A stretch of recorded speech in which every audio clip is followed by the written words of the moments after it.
அஸ்ஸலாமு அலைக்கும் ஃப்ரெண்ட்ஸ். இன்னைக்கு வந்து நாங்க இந்த எக் ஃப்ரைட் ரைஸ் எப்படி செய்யுதுன்னு பார்ப்போம். சிக்கன், மீட் எதுவும் இல்லாமக்கு 2 முட்டை இருந்தாலே உங்களுக்கு டக்குன்னு செய்யக்கூடியதா இந்த எக் ரைஸ். எப்படி செய்யுதுன்னு வீடியோ லாஸ்ட் வரை ஸ்கிப் பண்ணாம பாருங்க. சின்னவங்க முதல் பெரியவங்க வரை விரும்பி சாப்பிடக்கூடிய ஒன்று தான் இந்த ரைஸ். இப்போ ரைஸை வந்து நீங்கள் வேக வச்சு எடுத்துக்கோங்க. சாப்பாட்டு அரிசி எது விரும்பினாலும் பிரச்சனை இல்லை. சம்பா, பாஸ்மதி, நாட்டரிசி எது விரும்பினாலும். முக்கியமாக இந்த சோறு வந்து நீங்கள் குழையாம நல்லா வேக வச்சு எடுத்துக்கணும். வெந்த பிறகு அதை அப்படியே ஆற வச்சுடுங்க. வாங்க இப்படி ரைஸ் செய்யுதுன்னு பார்ப்போம். ஒரு சட்டியில் வந்து 2 டேபிள் ஸ்பூன் மாதிரி ஆயில் சேர்த்துக்கோங்க. சேர்த்த பிறகு 2 பூண்டை நல்லா தட்டி போட்டுக்கோங்க. இதுவும் நல்லா வந்து பொரிஞ்சு வர சில ஒரு மீடியம் சைஸ் வெங்காயம் ஒன்றை கட் பண்ணி வச்சுக்கோங்க. 2 முட்டை இருந்தாலே உங்களுக்கு 3 பேர் சாப்பிடக்கூடிய அளவில் இந்த எக் ஃப்ரைட் ரைஸை உங்களுக்கு டக்குன்னு செஞ்சு எடுத்துக்கொள்ளணும். வெங்காயம் போட்ட பிறகு வெங்காயத்தை நல்லா வதங்க விடணும். வதங்கி வர சில இதோட வந்து ஒரு பச்சை மிளகாய் சேர்த்துக்கோங்க. பச்சை மிளகாய் சின்னதாக கட் பண்ணி சேர்த்துக்கோங்க. சின்னவங்களும் இருந்தால் பார்த்து சேர்த்துக்கோங்க.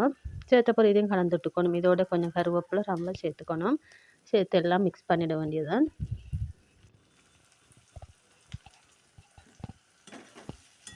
உங்களுக்கு இந்த ஃப்ரைட் ரைஸ் செய்கிறதுக்கு சிக்கன், மீட் எதுவுமே இல்லைன்னு யோசிக்கவே தேவையில்லை. அவசரமாக செஞ்சு எடுத்துடலாம். இப்போ உள்ள காலகட்டத்தில் இந்த தேங்காயோட விலை அதிகம் இருந்தால் உங்களுக்கு இந்த ரைஸ் அவசரமாக செஞ்சு எடுத்துடலாம்.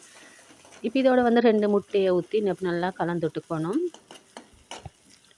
இப்போ இதுக்கு தேவையான மசாலாக்கள் வந்து மிளகுத்தூள், கட்டர்த்தூள் தான் நான் சேர்த்துக்க போகிறேன். உங்களோட காரத்துக்கு ஏற்ப சேர்த்துக்கோங்க. சேர்த்த பிறகு அதெல்லாம் எப்படி கலந்துட்டுக்கணும்.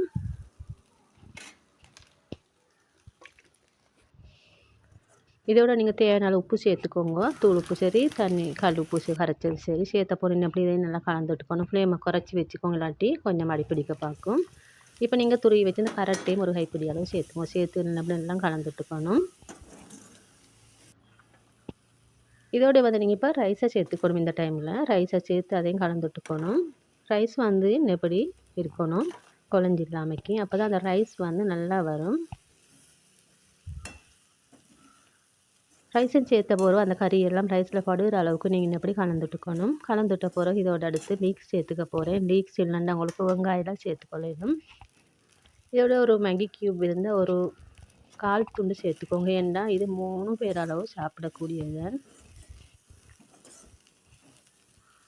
உங்களுக்கு இந்த டைமில் உப்பையும் கணக்கான செக் பண்ணி பார்த்துக்கொள்ளணும். உப்பு போதான்னு கொஞ்சம் உப்பு போட்டுக்கோங்க. காரமும் போதாண்டா உங்களுக்கு கொஞ்சம் மிளகுத்தூள் தூவிக்கலும். இப்போ இந்த ஃப்ரைட் ரைஸோட சைட் டிஷ்ஷாக நான் வந்து சில்லி பேஸ்ட் தான் செஞ்சுருந்தேன். சில்லி பேஸ்ட்டுக்கு வந்து பெரிய வேலை இல்லை.